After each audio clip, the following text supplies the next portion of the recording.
नमस्कार मित्रों, आप सभी का एक बार फिर हार्दिक स्वागत है। मित्रों, इस सृष्टि में जिस किसी ने जन्म लिया है उसकी मृत्यु एक ना एक दिन होती ही है।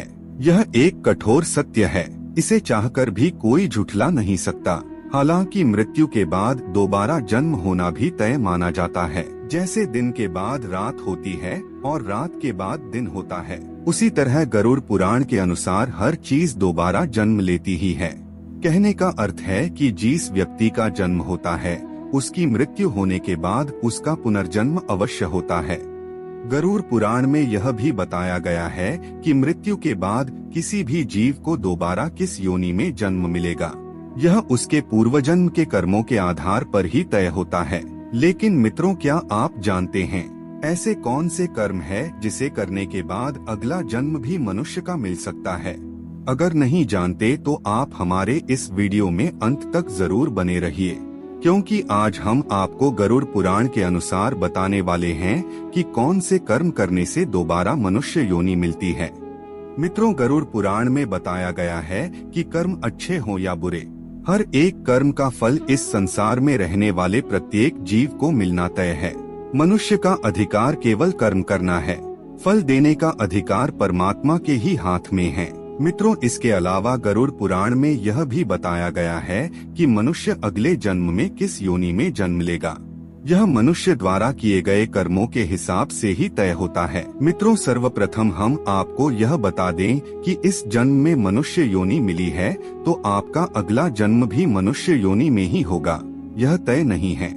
गरुड़ पुराण के अनुसार जो अपने जीवन में अच्छे कर्म करते हैं सिर्फ उन्हें ही मनुष्य जीवन की प्राप्ति होती है। यही नहीं, कुछ मनुष्य ऐसे भी होते हैं जो अपने कर्मों के कारण 84 लाख योनियों में भटकते रहते हैं और फिर अंत में उनका जन्म एक मनुष्य की योनि में होता है। मित्रों, कर्म 3 प्रकार के होते हैं: संचित कर्म, प्रारब्ध कर्म, क्रियामान कर्म। संचित कर्म हमारे पूर्व जन्मों में किए गए कर्मों का जो ढेर है वह संचित कर्म है।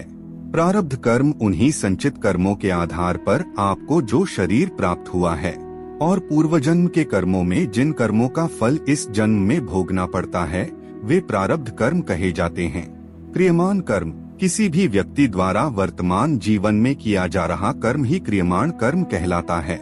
आपके कर्मों के बड़ी संख्या में से जरा से कर्मों को लेकर आपको यह शरीर मिला है, बाकी आपके संचित कर्म संस्कार के रूप में पड़े हैं। सभी के कर्म के अनुसार जो संचित और प्रारब्ध कर्म है उनसे अगले जन्म का निर्माण होता है, जो तय करता है कि आपका अगला जन्म 84 लाख योनियों में से किसी भी योनि में हो सकता है।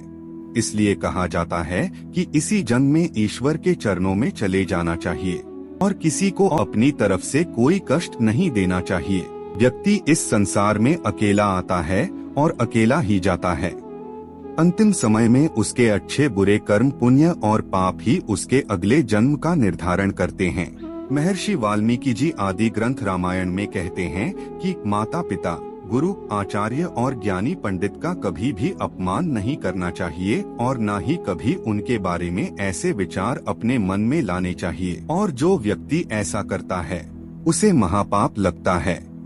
ऐसे लोगों को नरक में पाप का फल भोगना ही पड़ता है, चाहे वह कितना भी दान पुण्य कर ले। इस बात को कोई पुण्य नहीं मिटा सकता। मित्रों, जो व्यक्ति हमेशा दूसरों के हित में सोचता है उनकी सदैव मदद करता है, पशु पक्षी और अन्य जीवों पर दया करता है, जरूरतमंदों की मदद करता है और बिना किसी स्वार्थ से संचित धन का उपयोग धार्मिक कार्यों में करता है, ऐसे मनुष्य का अगला जन्म मानव में ही होना तय है।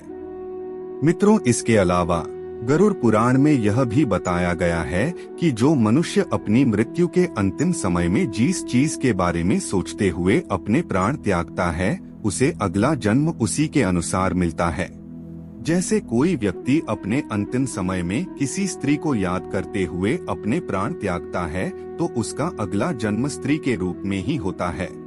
इसी तरह जो व्यक्ति अपने अंतिम समय में ईश्वर को याद करते हुए अपने प्राण त्याग देता है तो वह मुक्ति की ओर अग्रसर हो जाता है। इसलिए धर्म शास्त्रों में यह बताया गया है कि मृत्यु के अंतिम समय में हमेशा राम नाम का जप करते रहना चाहिए।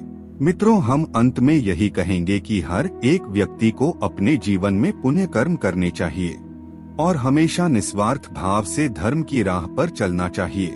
इसी के साथ आज के वीडियो को खत्म करते हैं।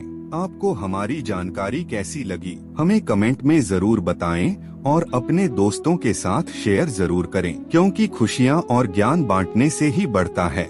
फिर मिलते हैं किसी नए वीडियो के साथ, तब तक के लिए जय श्री हरि विष्णु।